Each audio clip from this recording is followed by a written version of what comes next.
कहा गया था एक ही क्रियते अनेन इति योगः, ज्ञान योग के द्वारा ब्रह्मित्व का ब्रह्म के साथ युक्त कर दिया गया, एकीकरण कर दिया, जिसके द्वारा उसलिए इसका नाम योग हो गया।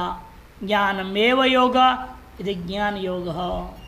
तेन सर्वमिदम् अहं च ब्रह्मैवेति ब्रह्माकार वृत्तिया निष्ठा नैश्चल्येन स्थिति प्रोक्ता। इसके द्वारा जो है सर्वमिदम् अहं च ब्रह्मैव ऐसा अनुभव रहता है। तो ब्रह्माकार वृत्ति के द्वारा निष्ठा में निश्चलता पूर्वक जो स्थिति है वह कह दिया गया था। सदैकरित्या कर्तव्यत्वेन विहिता, कहना सदा एक रूप से ब्रह्माकार वृत्ति ही करना चाहिए, ये यहाँ पर विधान कर दिया गया एक तरह से। प्रमाण ये सुन लो, इतने सारे श्रुतियाँ दे रहे। तमेव एकम विजानथ आत्मानम अन्यवाचो विमुंचत। उस तमेव एकम आत्मान से एक में अद्वितीय आत्मा को ही जानिए। अन्यवाचो अन्य जितने भी शास्त्र समुदाय सबको त्याग दो। ओम इत्येव ध्यायत, ओम इत्येव तकार होनी चाहिए। आत्मान स्वस्ति व पाराय तमस परस्ता, तो ओम ऐसा ही ध्यान करो। इस आत्मा को ध्यान करना है। आत्मा का ध्यान कैसे होगा? ओम ऐसे ध्यान करना ही आत्मा का ध्यान। आत्मानम ओम इत्येव ध्यायत, उससे क्या होगा? स्वस्ति वह, आप लोगों का कल्याण होगा। और तमस परस्तात् पाराय भवति, तम अज्ञान रूपी अंधकार से परे आप अपने स्वरूप को प्राप्त कर जाओगे। वेदांत विज्ञान सुनिश्चितार्था, वेदांत विज्ञान को सम्यक प्रकार सुष्ठु निश्चय कर लिया पदार्थ एक व द्वितीय तत्व को। ऐसे जो लोग हैं, सर्वम खलविदम ब्रह्म, समस्त जगत जो द्वैत भाषित हो रहा है वास्तव में अधिष्ठान ब्रह्म ही है। तज्जलान शांत उपासित, तज्ज तल्ला तदना इति उपासित, वह उससे ही ब्रह्म से ही जन्य है, ब्रह्म से इससे और ब्रह्म में लीन होता है, इसलिए उसको तज्जलान से उपासना करनी चाहिए। तमेव धीरो विज्ञाय प्रज्ञान कुर्वीत ब्राह्मण नानुध्यायात् बहून् शब्दान् वाचो विज्ञापनम हित। उस आत्मा को जान करके धीर उसी की वृत्ति बनाते रहनी चाहिए जो ब्राह्मण मुमुक्षु है। नानुध्यायात् बहून् शब्दान्, बहुत सारे शास्त्रों को जो है चिंतन मनन करने की कोई आवश्यकता नहीं है, कि सब वाणी का केवल विलास मात्र ही है, थकाने वाली प्रक्रिया और कुछ नहीं है। इत्यादि वाक्य अतत् प्रवृत्ति निषिध्य, अतद्भूता इस जगत में प्रवृत्ति का निषेध करके तेषाम ऐसे मुमुक्षों का ब्रह्मनिष्ठैव कर्तव्यत्वेन प्रोक्ता, ब्रह्मनिष्ठा को ही कर्तव्यत्वेन कहा दिया गया इत्यर्थः। और दूसरे कौन है? कर्मयोगेन योगिनाम, योगिनाम माने कर्मयोगिनाम, अर्थात गृहिणाम माने गृहस्थानाम, कर्मयोगेन युज्यते, उन कर्मयोग से युक्त कर दिया गया। क्यों ऐसे किया? कहते युज्यते अभ्युदयो अनेन इति योगः, जिसका मोक्ष तो प्राप्त होगा नहीं, एन अभ्युदय की प्राप्ति होगी। जहाँ जिस स्तर पर है उससे आप ऊपर उठेंगे। मनुष्य स्तर है, देवता बनोगे, गंधर्व बनोगे, कुछ और ऊंचा भी हो सकता है। युज्यते अभ्युदयो अनेन इति योगः, कर्मैव योगः इति कर्मयोग। तेन निष्ठा नियत स्थिति, नियम हो गया है, नियत स्थिति ही, उसके द्वारा जो निष्ठा है अर्थात नियत स्थिति है, उसको कह दिया यहाँ पर कर्मयोगेन योगिना प्रोक्ता। हर हर संध्यामुपासित, इनके भी श्रुतियाँ हर हर संध्यामुपासित। उदिते सूर्य प्रातर्जुहोति, सूर्य के उदय होते ही प्रातः काल में हवन करें। वसंते ब्राह्मण अग्नि नादिदीत, ग्रस्त होने के बाद पुत्र हुआ तो वसंत ऋतु में ब्राह्मण अग्नि का आधान करें। कुर्वन्नेवेह कर्माणि जिजीविषे क्षतगं समाह, जिसे वासिक है, कर्म को करते हुए व्यक्ति को पूरे 100 साल जीने की इच्छा करनी चाहिए। तस्मात् स्वाध्याय अध्येतव्य, तस्मात् स्वाध्याय भी अशुद्ध ठीक करो, तस्मात् स्वाध्याय अध्येतव्य। श्रुति कहती है आपका कर्तव्य है रोज स्वाध्याय करनी चाहिए। ऋतंच स्वाध्याय प्रवचने च सत्यंच स्वाध्याय प्रवचने च, यह विवाह नहीं है। अग्निश्च स्वाध्याय प्रवचने च अग्निहोत्रंच स्वाध्याय प्रवचने च सत्यम वद धर्मं चर तानि त्वयोपास्यानि यदि श्रौत स्मार्त कर्म निष्ठैव कर्मिणां कर्तव्यत्वेन प्रोक्ता विहिता। स्पष्ट यहाँ पर ऋतंच स्वाध्याय प्रवचने च, शास्त्रीय विचारों में ऋत मैंने सत्यता, लौकिकी व्यवहार की सत्यता, अग्नियों का जो है प्रश्न परिपालन करते हुए, अग्निहोत्र का अनुष्ठान करते हुए जो है अवश्य स्वाध्याय प्रवचन करते रहना चाहिए। प्रत्येक के साथ जोड़ दिया स्वाध्याय प्रवचने च, तैत्तिरीयोपनिषद का है। अंत में क्या होगा? सत्यम वद धर्मम चरो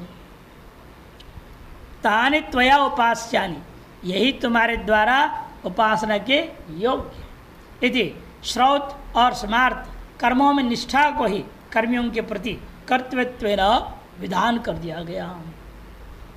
एवं निष्ठाद्वयं कर्मिणां गृहस्थानां अकर्मणां सन्यासिनांच असंकीर्ण, इसे स्पष्ट ही है। निष्ठाद्वय कर्म जो है कर्मियों के लिए, कर्मिणाम वे कौन से? गृहस्थानाम, गृहस्थ जो कर्मी है उनके लिए कर्म का विधान हुआ, और अकर्मी जो सन्यासी है उनके लिए ज्ञान है। इसमें कहीं भी किसी प्रकार का समुच्चय संबंध लेश मात्र भी नहीं है। असंकीर्णम, मिलावट है ही नहीं कहीं से भी। विभज्य प्रदर्शितम, ये भागपूर्वक मैंने तुम्हें दर्शा चुका हूँ, ऐसे भगवान ने कहा। टिप्पण मया मोक्ष साधनत्वेन परस्पर निरपेक्षत्वेन ज्ञान कर्मात्मक निष्ठा एकाधिकारी उद्देश्य नाभिहितम, दोनों है, पहले वाला ना एक को काट देना, पहले वाले को काट देना। मया मेरे द्वारा मोक्ष के साधन रूपेण परस्पर निरपेक्ष, एक दूसरे से निरपेक्ष है, ऐसे ज्ञान और कर्मात्मक का दो निष्ठा एक ही अधिकारी को उद्देश्य करके, पहले कर्माधिकारी होता है, बाद में वो वही अंतःकरण शुद्ध होने से ज्ञान अधिकारी होगा। यह बात मैंने एकाधिक को उद्देश्य करके मैंने नहीं कहा है, अलग अलग अधिकारी को उद्देश्य करके मैंने कहा। कर्माधिकारी अलग है, ज्ञानाधिकारी अलग है। तुम भ्रमित हो रहे हो, एकाधिकारी के लिए है, इसलिए कर्म और ज्ञान के समुच्चय की कल्पना बार बार यह पूर्व पक्षी ने उठाया है, कर्म और ज्ञान का समुच्चय माना जाए। वो कब होएगा? जब तक कर्माधिकारी का तब होगा क्या? समुच्चय नहीं है ना, एक साथ के बाद खंडन हो रहे हैं ना बार बार, वही बाद में हो रहा है। मतलब जब ज्ञानाधिकारी होगा कर्म छोड़ देगा, जो कर्माधिकारी का ज्ञानाभ्यास नहीं रहेगा, दोनों भिन्न अधिकारी इसलिए कहा जाता है। इसे एकाधिक उद्देश्येण न अभिहित किंतु अधिकारी भेदेन अंगांगी भावेन, देखो अधिकारी भेद से, वह भी अंगांगी भाव से उक्तम मया मैंने वेदात्मना, मया का तात्पर्य वेद रूपेण मैंने कहा हुआ इत्यर्थः। तथैव पूर्वम, इसी पर पहले भी 211वें भाष्य में भाष्यकार ने मया का अर्थ वेदात्मना किया है। शांडिल्योपनिषद में भी इसी तरह से कहा गया, अयोग वासिष्ठ में भी ये दोनों मार्गों के बारे वर्णन करते हैं। द्वौ क्रमौ चित्तनाशस्य योगो ज्ञानंच राघव, योगो वृत्ति निरोधे ही ज्ञानम सम्यक गवेक्षणम। स्पष्ट कर है, दो मार्ग है, दो क्रमों, क्रमों में क्रमों उपाधि विक्षेप मार्ग अर्थ में दो मार्ग है इस संसार में। किसके लिए? चित्त नाश करने के लिए। पहला मार्ग कौन है? योग मार्ग। दूसरा मार्ग कौन है? ज्ञान मार्ग। हे राघव, योग का अर्थ क्या है? वृत्ति निरोधे ही, और ज्ञान का अर्थ क्या है? सम्यक दर्शन रखना, सम्यक गवेक्षणम। असाध्य कस्यचित् योग कस्यचित् तत्व निश्चय प्रकारो दो तथो देवो जगाद परमः शिवः। किसी के लिए अष्टांग योग, राजयोग, क्रिया योग, कोई भी योग करना असंभव है, और किसी किसी के लिए ज्ञान योग में प्रवृत्त होना असंभव हो जाता है। ये दृष्टिकोण में रखते हुए योग्यता के आधार पर अधिकारी भेद को ध्यान में रखते हुए भगवान शिव ने इन दो मार्गों को अनादिकाल में प्रवृत्त कराया था। प्रकारो द्वौ ततो देवो जगाद, कौन? परमः शिवः इति समाप्त हो गया। अब करें भाष्य। परमहंस परिव्राजका नाम इत्युक्ता, ये कहा गया। यह अर्थ क्या है? परमहंस परिव्राजका नाम परमश्चसौ हंसश्चैति, जो उत्तम हंस है, सर्वोत्तम हंस है। हंस का मतलब विवेकशालीषु श्रेष्ठ इत्यर्थ। हंस माने विवेकशाली पुरुष, उनमें जो उत्तम माने श्रेष्ठ, उसको कहते हैं परमहंस।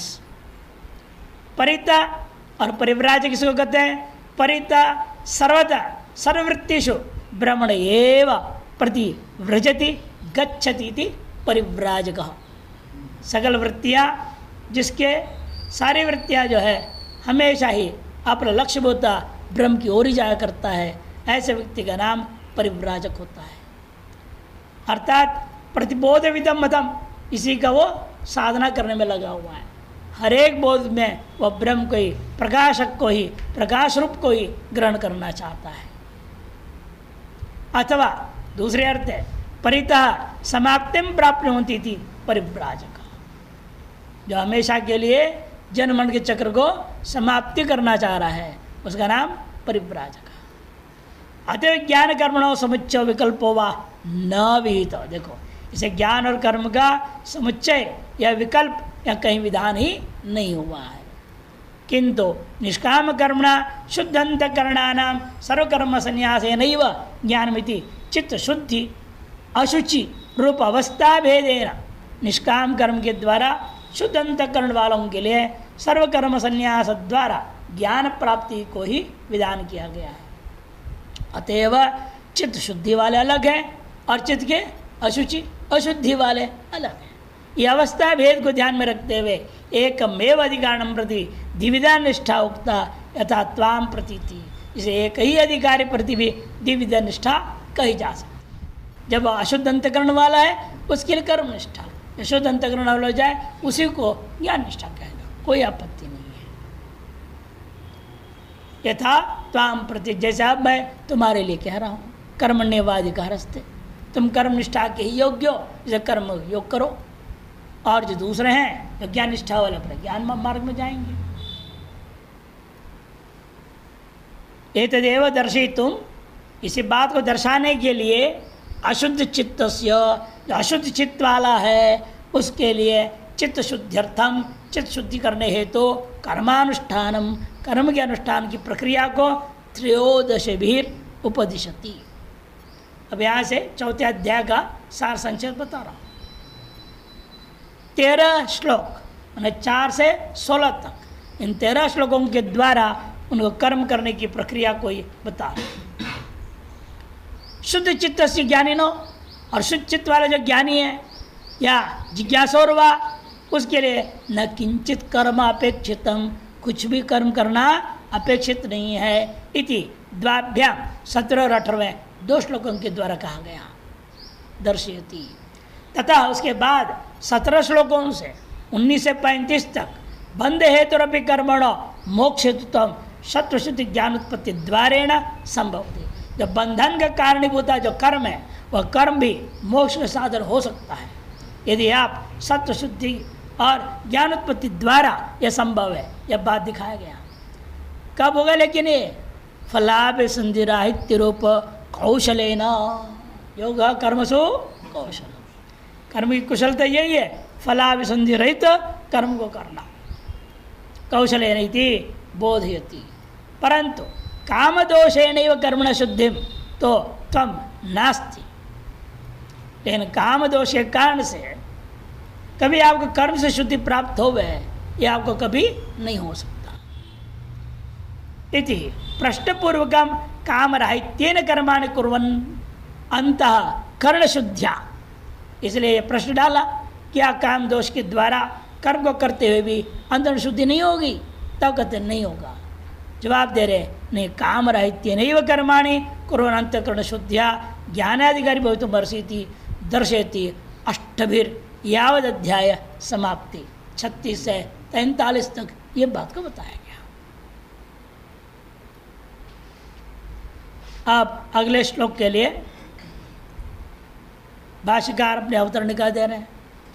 मांच बंध कारणे कर्मण्य नियोजसीति विषण्णम मनसम अर्जुनम कर्म नार्वेत्यम मनवानम आलक्ष्याः भगवान। मांच बंध करणे, बंध का कारणभूता कर्म में आप मुझे लगा रहे हो। माम नियोजसीति, एकदम विषण्णम, विषण्ण मन वाला हो गया। विषण्ण मनसम अर्जुनम, विषादयुक्त मन वाला अर्जुन को कर्म मैं ना करूं ऐसे एक तरह से मानता हुआ चेहरा बना करके खड़ा है, खुश नहीं है अर्जुन। इसको देख रहे भगवान, समझ रहे, इसकी चेहरा बता रहा है ये जो खुश नहीं है। कर्म करो बोलता हूँ तो इसका मन में थोड़ा ग्लानि सा हो रही है, मेरे को क्यों लगा रहे बंधन के कारण बता कर्मों में। इस बात को ध्यान में रखते हुए आलक्ष्य भगवान आहो न कर्मणा मनारंभा इत्यादि। तो दूसरे अवतरण का स्वयं भाष्यकार दे रहे ज्ञान कर्म निष्ठयो परस्पर विरोधात एकेन पुरुषेण युगपद अनुष्ठातुम अशक्यत्वे। देखो युगपद नहीं हो सकता, भाष्यकार बहुत सावधान रहते हैं। समुच्चय का मतलब कि युगपद करना, पूर्वोत्तर पहले ये किया, इससे अंतःकरण शुद्ध हो गया, उसके बाद में ज्ञान निष्ठा अभ्यास करेगा, कोई गलत नहीं, एक ही कर सकता है इस तरह से। हाँ, लेकिन एक साथ नहीं कर सकते। ज्ञान कर्म निष्ठय परस्पर विरोधात एकेन पुरुषेण युगपद अनुष्ठातो मशक्यत्वे, म पूरा नहीं है, म पूरा करो, मशक्यत्वे सति इतरेतर अनपेक्षयोरेव, इतरेतर अपेक्षा के बिना ही पुरुषार्थ हेतुत्व प्राप्त। पुरुषार्थ है दोनों से, इसका मतलब क्या? कोई कह सकता है कर्म से मोक्ष हो सकता है, ज्ञान से मोक्ष हो सकता है, इतरेतर निरपेक्ष दोनों ही पुरुषार्थ के प्रति साधन है। इति प्राप्ते कर्मनिष्ठाया ज्ञान निष्ठा प्राप्त हेतुत्वेन। सिद्धांत बताना चाहते नहीं भाई, कर्म निष्ठा हमेशा ज्ञान निष्ठा प्राप्ति का साधन है, कर्म निष्ठा मोक्ष का साधन नहीं है। हेतुत्वेन पुरुषार्थ है तो परंपरा, इसलिए पुरुषार्थ के प्रति वो कारण बनेगा। न स्वातंत्रेण, स्वातंत्रण कर्मनिष्ठा आपको मोक्ष नहीं दे सकता। ज्ञान निष्ठा तो कर्मनिष्ठा उपाय लब्धात्मिका, ज्ञान निष्ठा वह है जो कर्मनिष्ठा रूपी उपाय साधन के द्वारा सलब्ध स्वरूप वाले होने से सती स्वातंत्रेण पुरुषार्थ है तो स्वतंत्रता पूर्वक पुरुषार्थ के प्रति हेतु होता है। अन्य अनपेक्षा, अन्य किसी की अपेक्षा नहीं है। इत्येतम अर्थम प्रदर्शिष्यन्नाह भगवान, इस बात को बताता हुआ भगवान कह रहे हैं न करुणा मनारंभाद इत्यादि। शंकरानंद अपने अवतरणिका दे रहे नन्वेवं सति ज्ञान करुणोरुभयोरपि इतरेतर अनपेक्षयैव साक्षात् वैशत्व प्राप्तम इति चेन्न। एवं सति, इस प्रकार से जब आप कह रहे हो तो ज्ञान और कर्म दोनों ही एक दूसरे के अपेक्षा के बिना स्वतंत्र रूपेण दोनों ही अपने अपने तरीके से मोक्ष के प्रति साधन हो जाएंगे, ऐसे यदि पूर्व पक्ष कहता है कहते नहीं, ऐसा नहीं हो सकता। न कर्मणा न प्रजया, श्रुति कहती है न धने न वाज करीबी, न प्रजा से न कर्म से न धन से किसी मोक्ष मिलने वाला नहीं है।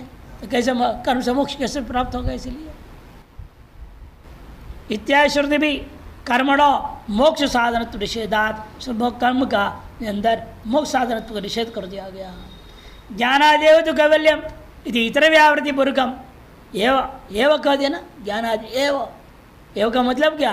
अन्य कोई साधन की अपेक्षा नहीं, अकेला ज्ञान कैवल्य को प्राप्त कराता है। ज्ञान सेव साक्षात मोक्ष साधनत्व अवधारणाच, साक्षात मोक्ष साधनत्व निश्चय कर दिया गया। न कर्मणो मोक्ष साधनता संभवती, इसे कर्म से, कर्म में मोक्ष साधनता इसलिए बिल्कुल संभव नहीं है। यद्यपि ज्ञानमेव समुत्पन्नम स्वयं अन्य अनपेक्षा पुरुषस्य सद्यो मुक्ति सुखम प्रयच्छति, प्रयच्छति। यद्यपि ज्ञान जो है जब उत्पन्न हो जाता है आपके हृदय में, तब अन्य की अपेक्षा के बिना स्वयं ज्ञान इस पुरुष को सद्यो मुक्ति का जो सुख है वो प्रदान कर देता है। तथापि फिर भी सत्व शुद्धौ ध्रुवा स्मृति इति श्रवणात्, अंतरण शुद्धि होने से ध्रुवा स्मृति बोला छांदोग्य उपनिषद में। मोक्ष क्या बोला? तो कहते इति श्रवणात् सत्व शुद्धि बिना ज्ञानम नो देती। उसका तात्पर्य है सत्व शुद्धि के बिना ज्ञान का उदय ही नहीं होगा। सत्व शुद्धिश्च ब्राह्मणा विविदिशन्ति यज्ञ निदान तपसानाशकेन इति श्रवणात् यज्ञ दानादि सत्कर्म अनुष्ठितिम विना न सिद्ध्यति। स्पष्ट है, ब्राह्मण लोग क्षत्रिय वैश्य लोग विविदिशन्ति, उस आत्मा को जानने की इच्छा करते हुए कैसे करते हैं वो इच्छा? यज्ञ दान तपसा नाशकेन, यज्ञ दान तप और व्रत आदि के द्वारा उस ब्रह्म को जानने की इच्छा करते हैं। इति श्रवणात् यज्ञ दान आदि जो सत्कर्म अनुष्ठिति बिना, यज्ञ दान आदि सत्कर्मों के अनुष्ठान के बिना अंतरण शुद्धि सत्व शुद्धिश्च न सिद्ध्यति, सिद्ध नहीं हो सकता। अतो मुमुक्षुर अनुत्पन्न आत्मज्ञानस्य, इसे जो मुमुक्षु है जिसके अंदर अभी सम्यक प्रकार से वेद ज्ञान प्रतिष्ठित नहीं हुई है, अनुत्पन्न आत्मज्ञान वाला है, उसके लिए अवश्यम चित्त शुद्ध्यर्थम कर्म कर्तव्यम, अवश्य उसको चित्त का शुद्धि के लिए कर्म करना ही चाहिए, अन्यथा मोक्ष न सिद्ध्यति, नहीं तो उस बंदे को मोक्ष सिद्ध नहीं होगा। इत्याह न कर्मणा मनारंभान नैष्कर्म्यम पुरुषोष्णुते न च संन्यसनादेव सिद्धिं समधिगच्छति। न कर्मणा मनारंभान नैष्कर्म्यम पुरुषोष्णुते न च संन्यसनादेव सिद्धिं समधिगच्छति। कर्मों के अनारंभ मात्र से नैष्कर्म्यता पुरुष को प्राप्त नहीं हो सकता। मैं कुछ नहीं करूँगा, मैं सोच के बैठ रहे मात्र से आप नैष्कर्म्य भाव को प्राप्त नहीं कर सकते। भले शरीर को आप भले निश्चेष्ट कर ले, काष्ठ मौन धारण कर लें आप, इन अंदर से जो चेष्टाएं हो रही है उसको कौन रोकेगा? अंतःकरण में संकल्प कल्प हो रहा है, मनोराज्य चल रहा है, शरीर को आप काष्ठ मन में स्थापित कर दिए। हिलूंगा भी नहीं, बोलूंगा भी नहीं, ऐसे बैठे रहोगे पत्थर जैसे, काष्ठ मन, सूखा लकड़ी जैसे पड़ा है वैसे। प्रातः कर्म के साथ बैठे बैठे दर्द नींद हो जाए, भले लेट जाए, शरीर पड़ जाए, लेकिन हम नहीं लेटेंगे। विचार पूर्वक संकल्प पूर्वक लेटना नहीं, पत्थर से बैठे रहेगा। भले ऐसे कर लोगे आप, इतने मास से कर्म, शरीर से कोई भी कर्म नहीं कर रहे हैं आप, इतने मास से नैष्कर्म्यता इस पुरुष को प्राप्त नहीं हो सकता। और चलो कर्म किए बिना बैठे रहो तो गड़बड़ है, फिर संन्यास ले लूँ तो सर्वकर्म संन्यास, जन्म छोटी निकाल दूंगा। न च संन्यसनादेव, संन्यास लेने मात्र से, कर्मकांड की जंजाल के भय से परेशान होकर भागने से सिद्धिम न समधिगच्छति। संन्यासनादेव सिद्धिम न समधिगच्छति, अंतरण शुद्धि आप प्राप्त नहीं कर सकते। कर्म से ऊब के मत भागिए, नहीं तो कर्म स्वयं छूट जाए, करते करते छूट जाना चाहिए। आपकी ऐसी वृत्ति बनती जाए, ब्रह्माकार वृत्ति बनती जाए तो अपने आप बाहर से कर्म छूट जाएगा, छोड़ने की जरूरत नहीं है। आप छोड़ रहे हैं बुद्धिपूर्वक, इसका मतलब वो हानिकारक है, पतन का कारण बन जाएगा। इसे इनका कहना है कि देखो कि आप ऐसे केवल संन्यास भी न लें और न केवल कर्म मात्र का त्याग करना, यह भी उचित नहीं है। निष्कर्मता की प्राप्ति, अंतर्शुद्धि प्राप्ति कर्म करने से ही होता है। कर्म को कर्म से काटना पड़ता है। कहते हैं ना, कांटे को कांटे से निकालो, लोहे को लोहे से काटो, वही सिद्धांत है यहाँ पर। न कर्मणाम अनारंभात न प्रारंभात। शंकर भाष्य में अनारंभात कर करें अप्रारंभात, प्रारंभ न करने मात्र से। कर्मणाम मने क्रियाणाम यज्ञादीना यह जन्मनि जन्मांतर व अनुष्ठितानाम उपाद्य दुर्द क्षय हेतुत्वेन सत्वशुद्धि कारणानाम तत्कारणत्वेन च ज्ञानोत्पत्ति द्वारेण ज्ञान निष्ठा हेतूनाम। कर्मणाम की व्याख्या इतने लंबे चौड़े करते। कर्म क्या है? क्रियाणाम। कौन सी क्रियाएं? यज्ञादीना, जो कि आप इस जन्म में किए हुए होंगे और पूर्व जन्मांतर में किए हुए होंगे। उपात दुर्त क्षय हेतुत्वेन, यानी जन्मों से बंटवारा हुआ जो पाप है, पापों का क्षय का कारणत्वेन, सत्व शुद्धि कारणानाम, अंतरण शुद्धि के कारणभूता तत्त कारणत्वेन च, और ज्ञान के कारणत्वेन, ज्ञान उत्पत्ति द्वारेण, ज्ञान निष्ठा का कारणीभूत कर्मों को पहले से त्याग दोगे तो ये फल कैसे मिलेगा? इसे काम पूरा करो। जैसे आप जो है चावल पका रहे हैं, एक सीटी होते उतार दिया तो क्या रहेगा अंदर? आध पक्का रहेगा, कच्चा रहेगा। कोई कोई दाल ऐसे आ जाता है कई बार 10 सीटी लगा तो पकता ही नहीं है या नहीं? और उसमें सोडा डालो या तो पपीता डालो, कुछ करते हैं लोग पकाने के लिए, तब पकता है। इस तरह से यहाँ भी अनंत जन्मों का जो दुर्त हमारे पास है, उस अक्षय कर्म को त्यागने से नहीं होगा। निष्काम भाव से शास्त्रीय कर्मों को लगातार करते रहने से ही संभव है। का ज्ञानम उत्पद्यते पुंसाम क्षयात् पापस्य कर्मणः, महाभारत में कहा शांति पर्व।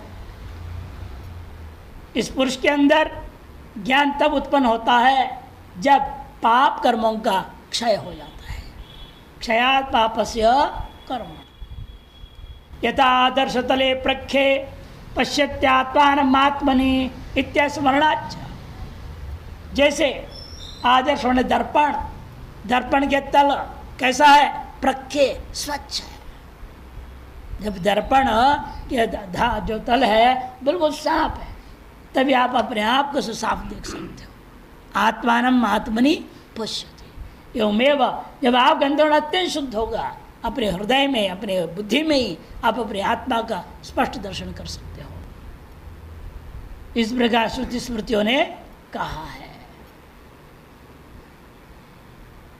इत्यादि स्मरणात् अनारंभात् मन अनुष्ठानात् नैष्कर्म निष्कर्म भावम कर्मशून्यताम ज्ञान योग निष्ठाम निष्क्रियात्म स्वरूपेण एव अवस्थानमिति यावत्। अनारंभात् मन अनुष्ठानात्, कर्म के अनुष्ठान न करने से। नैष्कर्म्यम निष्कर्म भावम अर्थात कर्म शून्यता भाव। वो क्या है? वो कर्म शून्यता भाव। नैष्कर्म क्या है? ज्ञान योग के द्वारा प्राप्त निष्ठा का नाम नैष्कर्म भाव है। ज्ञान योग निष्ठान निष्क्रिय आत्मस्वरूपेण अवस्थान, निष्क्रिय आत्मरूपेण अवस्थित होने का नाम ही क्या है? नैष्कर्म्य भाव है। जो आत्मा ही निष्क्रिय स्वरूप है, उसमें स्थित होना नैष्कर्म्य भाव बोलते हैं। पुरुषो तार्श नैष्कर्म्य भाव को नाश्नुते न प्राप्त। कर्म को सर्वथा त्यागने मात्र से ही आप एतादृश अवस्था को प्राप्त नहीं कर सकते हैं। कर्मणाम अनारंभात् नैष्कर्म न श्रुति वचनात् तद विपर्यात् तेषाम् आरंभात् नैष्कर्म श्रुति गम्यते। कर्मों के अनारंभ से नैष्कर्म की प्राप्ति नहीं होती, इस वचन से ज्ञापन हुआ, उसके विपरीत ले लो। अर्थात कर्मों के आरंभ करने से ही आप नैष्कर्म भाव को प्राप्त करोगे। कस्मात् पुनः कारणात् कर्मणाम अनारंभ नैष्कर्म नाश्नुते। क्या कारण है? कर्म को त्याग कर बैठ जाऊं, उधर से नैष्कर्म की प्राप्ति क्यों नहीं होगी? इति चेत उच्यते। कर्मारंभ सीव नैष्कर्म उपायत्वात्। कर्म का आरंभ करना ही नैष्कर्म का वास्तविक उपाय है। कर्म को आरंभ करना ही नैष्कर्म भाव ज्ञान निष्ठा प्राप्ति का असली साधन है। कर्म करना नहीं उपाय मंत्रेण उपेय प्राप्ति रस्ती, कि उपाय किए बिना उपेय की प्राप्ति कदाचित भी नहीं हो सकता। कर्मयोगोपायत्वंच नैष्कर्म लक्षण से ज्ञान योग से श्रुतौ यह च प्रतिपादना। और कर्मयोग को नैष्कर्म लक्षण जो ज्ञान योग का उपायत्व श्रुतियों में भी कहा गया है और यहाँ इस स्मृति गीता में भी प्रतिपादन किया गया है। श्रुतौ तावत्, श्रुति में सुन लीजिए, प्रकृतस्य आत्मलोकस्य वेद्यस्य वेदनोपायत्वेन। प्रकृति क्या था? आत्मरूपी लोक जो वेद्य है, उसके वेदन के उपाय रूपेण क्या कहा? तमेतम वेदानुवचन ब्राह्मण विशंति यज्ञ दान तपसा नाशकना इत्यादि ना। वह यह जो आत्मा है वेद के उपदेश के आधार पर ब्राह्मण जानना चाहता है तो वह भी यज्ञ दान तप व्रतादि के द्वारा ही जानना चाहता है। इत्यादि ना कर्मयोग से ज्ञान योग उपायत्व प्रतिपादितम। कर्मयोग जो है ज्ञान योग का साधन है, उपाय है, यह प्रतिपादन किया। यहाँ पे यहाँ भी कहा गया है संन्यासस्तु महाभाव दुखम आप्तुम अयोगतः योगिना कर्म कुर्वन्ति संगं तत्त्वात्मशुद्धये। हे महाभाव, संन्यासस्तु आप्तुम दुखम, संन्यास को प्राप्त करना बड़ा कठिन है। किसके बिना? अयोगता, बिना योग का, अनार्थ बिना कर्म योग किए सीधे जो सर्वकर्म संन्यास पर ज्ञान निष्ठा प्राप्त करना असंभव है, अत्यंत कठिन है। इसीलिए योगी क्या करता है? कर्म कुर्वन्ति, कर्म करता है। कैसे कर्म करता है? वो भी संगम त्यक्त्वा, आसक्ति फलासक्ति को परित्याग करके। किस लिए ऐसे करता है? आत्मशुद्ध है, अंतकरण शुद्धि के लिए करता है। यज्ञोदानम तपश्चैव भावनानि मनीषिणाम। 18वें अध्याय में अंत में कह रखते हैं यज्ञ दान तप ये सब इन मनुष्यों को पवित्र करने वाला चीज़ है, अंतकरण को शुद्ध करने वाला है। इसी यज्ञ दान तप को कभी त्यागना नहीं चाहिए। इत्यादि प्रतिपादिष्यति, इधर आगे भी अनेक श्लोकों के अंदर प्रतिपादन करने वाले हैं। ननुच, लेकिन ये भी है पूर्व पक्ष शंका करता है अभयम सर्वभूते पे दत्वा नैष्कर्म्यम आचरेत। सगल भूतों का अभय प्रदान करके नैष्कर्म्य भाव को प्राप्त होनी चाहिए, ज्ञान निष्ठा में स्थित होना चाहिए। ये कहा गया है इत्यादि कर्तव्य कर्म संन्यासादपि नैष्कर्म्य प्राप्ति में दर्शेते। कर्तव्य कर्मों का संन्यास से भी नैष्कर्म्य प्राप्ति बताया गया है। लोक व्यवहार में लोग कहते भी हैं कर्मणाम आरंभात नैष्कर्म्यति प्रसिद्धतरम। कर्मों के आरंभ नहीं करने से, ये देखो निठल्ले बैठा हुआ है, बिना कुछ किए खाली बैठा रहता है, चुपचाप पड़ा रहता है, ऐसे लोग व्यवहार बोलते हैं। नैष्कर्म्य भाव में बैठा आलसी है, अंत में क्या होता है? आरोप हो जाता है उसमें आलसी है। ये ज्ञानी कोई नहीं बोलता। नैष्कर्म्य भाव में बैठा हुआ को लोग कहते तो कर्म किए बिना कोई कर्म करता नहीं, चुपचाप बैठा रहता है, तो बहुत अच्छा है, तो महापुरुष है। ये आपको अरे नहीं नहीं माँ आलसी है, वो महापुरुष नहीं है, वो करना कुछ चाहता ही नहीं, बैठे बैठे खाना पीना चाहिए, खा पी के तो लोटपोट करते रहेगा है। तो इसीलिए लोक व्यवहार भले ऐसे कह रहे हैं। अतश्च नैष्कर्म्यार्थिना किं कर्म आरंभेण, से नैष्कर्म्य को प्राप्त करने चाहने वाले को कर्म आरंभ करने क्या आवश्यकता है? इति प्राप्तम अत आह, तब सिद्धांत कहते नहीं न च संन्यासनादेवेति उत्तरार्णात् नापि संन्यासनादेव केवल कर्म परित्याग मात्रा देव ज्ञान रहिता सिद्धिं नैष्कर्म्य लक्षणाम। नैष्कर्म्य रिय दो हो गया है। नैष्कर्म्य लक्षणाम ज्ञान योग्य निष्ठाम समधिगच्छति न प्राप्नोति इत्यर्थः।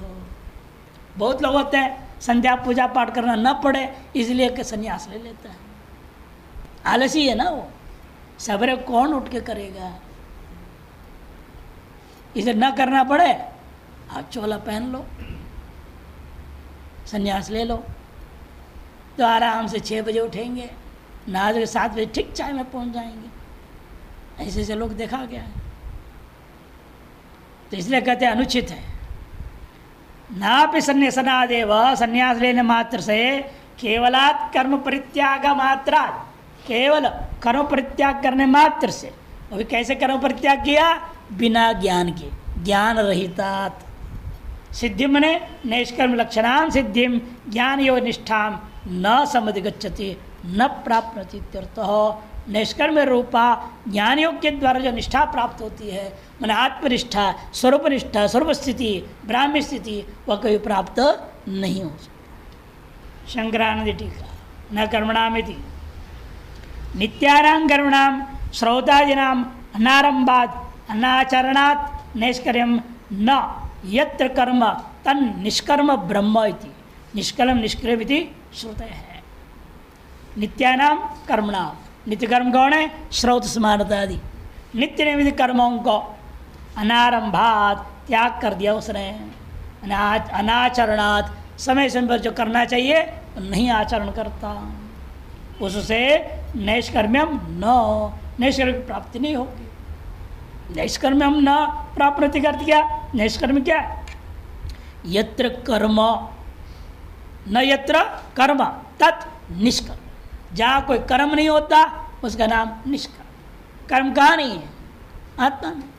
आत्मा एकमात्र तत्व जो निष्कर्म निष्क्रिय है, इसलिए आगे श्रुति दे दिया निष्कलम निष्क्रियम शांतम इति श्रुते है। तस्य भाव इति नैष्कर्म्यम, निष्कर्म के भाव का नाम नैष्कर्म्यम। निष्क्रिय ब्रह्मात्मना अवस्थानम इत्यर्थ। निष्क्रिय ब्रह्म रूपेण अवस्थान लक्षणाम मुक्तिम पुरुषो नाश्नुते, तार्श मुक्ति को पुरुष प्राप्त नहीं कर सकता। क्यों? उसके पास उपाय भावात ज्ञान ही नहीं प्राप्त है। कर्म त्याग के बैठने से क्या होगा? सत्य उपाय उपायम सिद्ध्यति, उपाय के रहने पर ही उपाय की सिद्धि होती है। यह तो उपाय भूतानां करणाम अनुष्ठानात् उपाय भूतं ज्ञानम तत्फलंच नैष्कर्म्यम पुरुषस्य न सिद्ध्यति। जिसलिए उसने उपाय भूता कर्मों को अनुष्ठान नहीं करता, अतः उपाय भूता ज्ञान और उसका जो फल है नैष्कर्म्य भाव, उसको पुरुष प्राप्त नहीं करता। अतः मुक्षो ईश्वरार्पण बुद्धिया, इसे मुक्षु क्या करना चाहिए? ईश्वरार्पण बुद्धि से। नित्यम नैमित्तिकंच कर्म, नित्य और नैमित्तिक कर्मों को अवश्यम अनुष्ठातव्यम, अवश्य अनुष्ठान करनी चाहिए। तेना ज्ञाने मोक्ष सिद्धि, उसके वजह से ज्ञानोदय हो जाएगा हृदय में, और ज्ञानोदय हो जाएगा तो मोक्ष प्राप्त हो जाएगा। ननु न कर्मणा न प्रजया, श्रुत्य कर्मण मोक्ष साधन तो निषेधात, श्रुति ने ही मोक्ष साधन कर्म नहीं है ये बात कह दिया है। संन्यास योगादिति, और संन्यास योगादेव शुद्ध सत्वा इत्यादि कहा गया है। इसे संन्यास से ही यति नाम मुक्ति हेतु तो श्रवणाच्च, सन्यासी मुक्ति यतियों के लिए मुक्ति का साधन बता दिया गया। सर्वकर्मणाम संन्यासम एव कृत्वा अहम तुष्टिम सुगम मासे, इसलिए व्यक्ति क्या संकल्प करना चाहिए? हमेशा यही सकल कर्मों का संन्यास करके मैं चुपचाप सुखपूर्वक बैठा रहूँगा। न कदापि च कुर्वे, मैं कभी नहीं करूँगा कर्म को। अरे क्यों नहीं करोगे भाई? कहते क्लेश भूष्टम कर्म, कर्म में बहुत क्लेश है। सवेरे फिर जल्दी उठो, अब जल्दी उठा, ठंडी का दिन है, बिजली नहीं, गीजर ऑन नहीं हो रहा है, क्या करें? गर्म पानी नहीं, कैसे नहाएं, कैसे करें संध्या? बहुत मुश्किल काम हो जाता है। गर्मी का दिन तो संध्या करते करते पसीना छूट रहा है, अब पसीना पहुँचो तो गड़बड़ है, अपवित्र हो जाऊंगा। जब तक संध्या पूरी ना हो तब तक हाथ इधर उधर नहीं लगा सकते। कर्मकांड का नियम, कर्मकांड में से दोनों हाथ यूँ रखना पड़ता है, इधर उधर छूना नहीं है। बस सामग्री उठाने हैं इसके लिए हाथ, नहीं तो हाथ बांधे हुए हैं।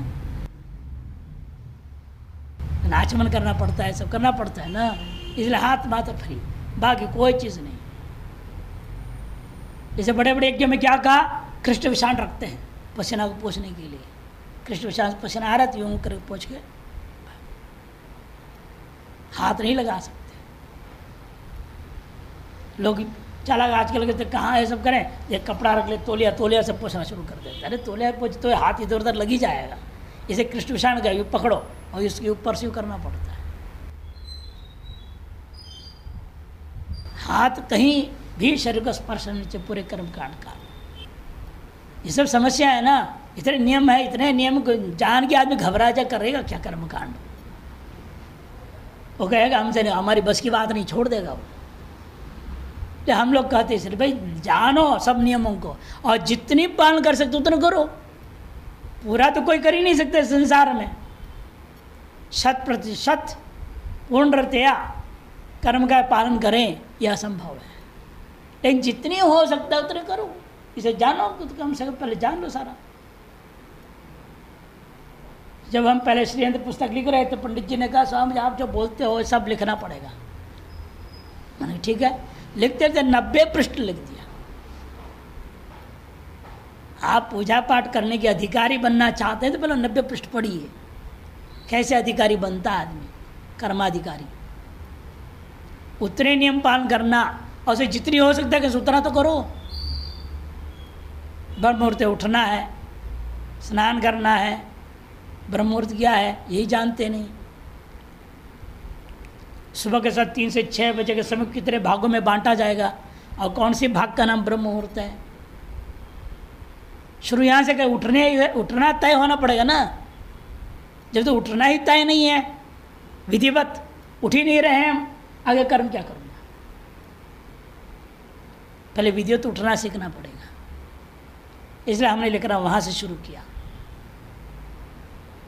कर्माधिकारी बनने के लिए पहले विधिवत उठना सीखिए।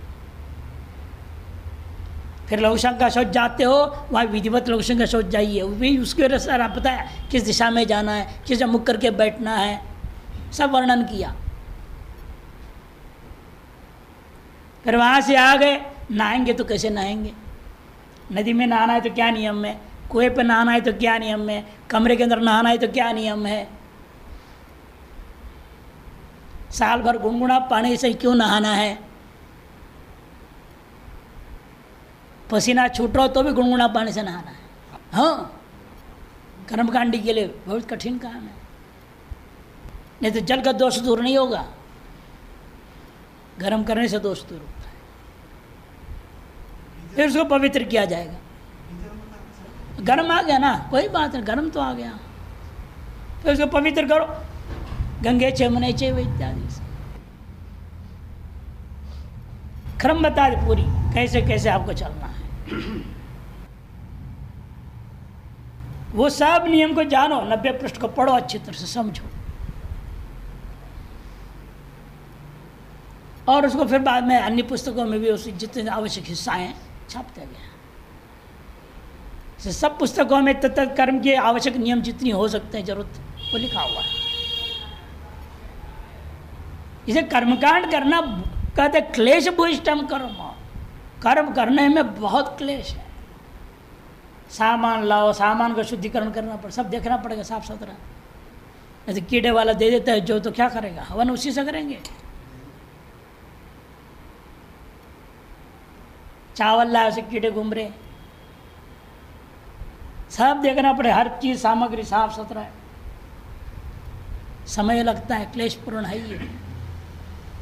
तत्रापि च हिंसा प्रधान, उसमें भी इसके लिए क्या, अर्जुन के लिए तो हिंसा प्रधान, युद्ध रूपी कर्म के लिए तो आप कह रहे हो। इत्याशंकया माह न च इत्यादि ना कर्मणि क्लेश भूष्टत्व बुद्धिया अपि अलसत्वेन वापि आपात वैराग्यात शिखा यज्ञोपवीत त्याग मात्रादेव सिद्धिम निश्चित सिद्धिम नाप्नोति। आप जो संन्यासनादेव नहीं प्राप्त कर सकते निष्कर्म भाव को। क्लेश भूष्टत्व बुद्धि से कर्म त्याग करोगे, उससे अंतःकरण शुद्ध होने वाला नहीं है। आलस्य के कारण से, अलसत्व है ना, आलस्य के कारण से कर्म त्याग करोगे, अथवा आपात वैराग्य हो गया, अष्टविध वैराग्य, गड़बड़ वैराग्य में से कोई एक वैराग्य हो गया है, स्मशान वैराग्य। वहाँ देख रहे कि हाँ एक दिन मरना ही है तो छोड़ो, क्या करना है। मरकट वैराग्य, बंदर को वैराग्य हो जाता है, मरकट वैराग्य बोलते हैं। अष्टविध वैराग्य वर्णन है ना वैराग्य शतक में, पढ़ लीजिएगा। वो सब आपात वैराग्य गलत है।